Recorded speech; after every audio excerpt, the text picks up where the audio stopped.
Hi అండి. Welcome to money vlogs. ఎలా ఉన్నారండి? నేనైతే చాలా బాగున్నానండి. నిన్న వామాకు బజ్జీలు చేశానండి. చాలా టేస్టీగా వచ్చాయండి. ఒకసారి మీరు కూడా ట్రై చేయండి. అసలు ఇంత టేస్టీగా ఇంత క్రిస్పీగా వస్తాయని అస్సలు ఎక్స్పెక్ట్ చేయలేదండి. చాలా బాగా కుదిరాయండి. తింటుంటే కరకరలాడుతూ చాలా బాగున్నాయండి. చాలా టేస్టీగా వచ్చాయి. వామాకు మనకి చాలా మంచిదండి. తలనొప్పికైనా జలుబుకైనా చాలా బాగా ఉపయోగపడుతుందండి వామాకు. కానీ వాటి స్మెల్ చూస్తేనే చాలా బాగుంటుందండి స్మెల్. వీటిని ఇప్పుడు నీట్గా క్లీన్ చేసుకుందామండి. వామాకుల్ని నీట్గా క్లీన్ చేసుకొని ఒక గిన్నెలో వేసుకుందాం. చాలా ఈజీగా ఇందులో ఏం మసాలాలు వేయకుండా ఓన్లీ శనగపిండి వీటితోనే కారం, పసుపు, ఈటింగ్ సోడా, జీలకర్ర, సాల్ట్ అండి. వీటితోనే ఇప్పుడు చేసుకుందాం. వీటన్నిటిని మిక్స్ చేసుకుందామండి.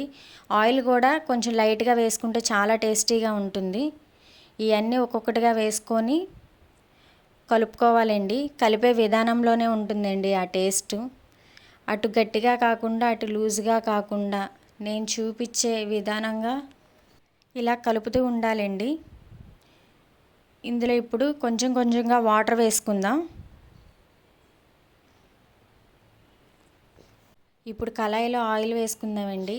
చూడండి అండి, ఇలా ఉండాలి. ఆకుకి జారకూడదండి.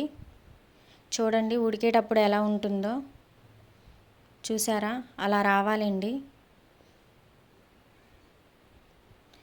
కొంతమంది ఒక హాఫ్ అన్ అవర్ 1 అవర్ ఉంచుతారండి. కానీ నేను వెంటనే వేసేసాను.